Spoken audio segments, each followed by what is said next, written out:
মুগ্ধ স্নিগ্ধ ইস্যুতে রহস্যের ধোঁয়াশা, সোশ্যাল মিডিয়ায় গুজব, বিভ্রান্তি ও সত্যের সন্ধান। 20 নভেম্বর রাতে সোশ্যাল মিডিয়ায় হঠাৎ করেই ভাইরাল হয় একটি চাঞ্চল্যকর গুজব। দাবি করা হয়, মুগ্ধ নামে কোনো ব্যক্তির অস্তিত্বই ছিল না এবং মুগ্ধ স্নিগ্ধ এক ব্যক্তি। এই গুজব ছড়িয়ে পড়ায় সাধারণ মানুষের মধ্যে সন্দেহের সঞ্চার হয়।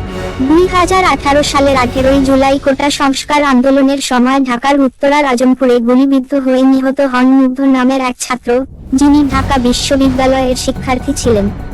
তবে এতদিন পর মুগ্ধের মৃত্যু নিয়ে হঠাৎ কেন এই প্রশ্ন উঠেছে এবং কেন এত বিভ্রান্তি ছড়িয়েছে তা জানার জন্য অনুসন্ধানে নেমেছে সাধারণ মানুষ। গুজবের উৎপত্তি। ঘটনার সূত্রপাত হয় মুগ্ধের যমজ ভাই মীর স্নিগ্ধর ইতালি ভ্রমণ নিয়ে। সম্প্রতি স্নিগ্ধ তার ইতালি ভ্রমণের ছবি পোস্ট করেন, যেখানে তিনি উচ্চশিক্ষার জন্য স্কলারশিপে ইতালির উদ্দেশ্যে যাত্রা করেছিলেন। এই পোস্টে কিছু নেটিজেন কমেন্ট করেন, মুগ্ধ ভাইয়ের রক্তের দাগ শুকানোর আগেই বিদেশ সফর দিতে বের হয়ে গেলেন। এরপরই নেটিজেনদের মধ্যে কৌতূহল ও সন্দেহের উদ্রেক ঘটে এবং গুজব ছড়িয়ে পড়তে থাকে যে মুগ্ধ নামে কেউ আসলে ছিল না এবং স্নিগ্ধই মুগ্ধ ছিল। এই বিভ্রান্তিকর গুজবকে কেন্দ্র করে সোশ্যাল মিডিয়ায় একাধিক পেজ থেকে পোস্ট করতে থাকে যে মুগ্ধ স্নিগ্ধ দুই ভাই নয়, মুগ্ধই স্নিগ্ধ ছিল। মুগ্ধের বড় ভাইয়ের ব্যাখ্যা। পরিস্থিতি বিবেচনা করে মুগ্ধ ও স্নিগ্ধের বড় ভাই মীর মাহমুদুর রহমান বিষয়টি পরিষ্কার করেন। তিনি জানান, মীর স্নিগ্ধ নিজ যোগ্যতায় একটি ফুল ফান্ডেড স্কলারশিপে ইতালিতে উচ্চশিক্ষার সুযোগ পেয়েছেন, যার জন্য তিনি জুলাইয়ের 3 তারিখে ইতালিয়ান অ্যাম্বাসিতে তার প্রয়োজনীয় কাগজপত্র জমা দেন। মাহমুদুর রহমান আরও জানান, মীর মুগ্ধ একইভাবে বিদেশে পড়াশোনা করার ইচ্ছে রাখতেন, যাতে দুই ভাই একসাথে ইউরোপ ভ্রমণ করতে পারেন।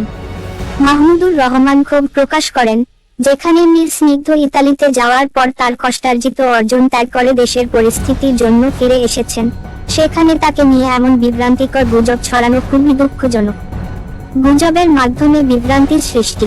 মুগ্ধ স্নিগ্ধ ইস্যুটি নিয়ে বিভ্রান্তি ছড়ানোর পেছনে বেশ কিছু গুজবপূর্ণ তথ্য ব্যবহার করা হয়েছে।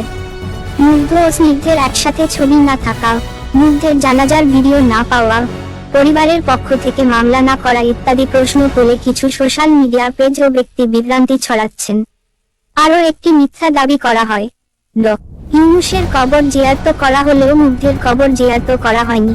তবে এইসব দাবিগুলো অনেকটাই ভিত্তিহীন, কারণ ইতোমধ্যে সোশ্যাল মিডিয়ায় মুগ্ধ ও স্নিগ্ধের একসাথে তোলা ছবি এবং মুগ্ধের জানাজার ভিডিও প্রকাশিত হয়েছে। গুজবের পেছনে রাজনৈতিক অভিসন্ধি। নির্দিষ্ট কিছু প্রোফাইল থেকে ছড়ানো গুজবগুলো যাচাই করতে গিয়ে দেখা গেছে, অধিকাংশ প্রোফাইল রাজনৈতিকভাবে একটি বিশেষ দলের সাথে সংশ্লিষ্ট। এমনকি 5 আগস্টের পর থেকে এইসব প্রোফাইল থেকে বিভিন্ন গুজব ছড়ানো হচ্ছে। একে রাজনৈতিক হাতিয়ার হিসেবে ব্যবহার করার অভিযোগও উঠেছে। সত্যের সন্ধান। মুগ্ধের পরিবার কেন মামলা করেনি? এতদিন পর কেন মুগ্ধের পরিবার মামলা করেনি? এ বিষয়ে এখনো কোনো সুনির্দিষ্ট তথ্য পাওয়া যায়নি। পরিবারের ব্যক্তিগত সিদ্ধান্ত হিসেবে মামলা না করার বিষয়টি সামনে আসলেও এটি নিয়ে নানাজনের নানা মতামত রয়েছে। পরিবার হয়তো নিজস্ব কারণে মামলা করেনি কিংবা বিষয়টি নিয়ে এখনো সিদ্ধান্ত নেয়নি।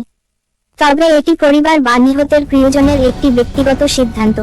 সমাপ্তি। মুগ্ধ স্নিগ্ধ ইস্যুটি স্পষ্টতই একটি গুজব এবং বিভ্রান্তি সৃষ্টির উদ্দেশ্যে ছড়ানো হয়েছে। গুজব ছড়ানোর মাধ্যমে সাধারণ মানুষের মধ্যে বিভ্রান্তি তৈরি করা খুবই অনাকাঙ্ক্ষিত ও অপ্রত্যাশিত। আমাদের উচিত সব ধরনের বিভ্রান্তিকর তথ্য থেকে দূরে থাকা এবং নির্ভরযোগ্য উৎস থেকে তথ্য যাচাই করে সঠিক বিষয়টি জানা। এমনকি সামাজিক মাধ্যমে গুজব ছড়ানো যে অপরাধ তা মাথায় রেখে নিজেদের দায়িত্বশীলতার পরিচয় দেওয়া উচিত।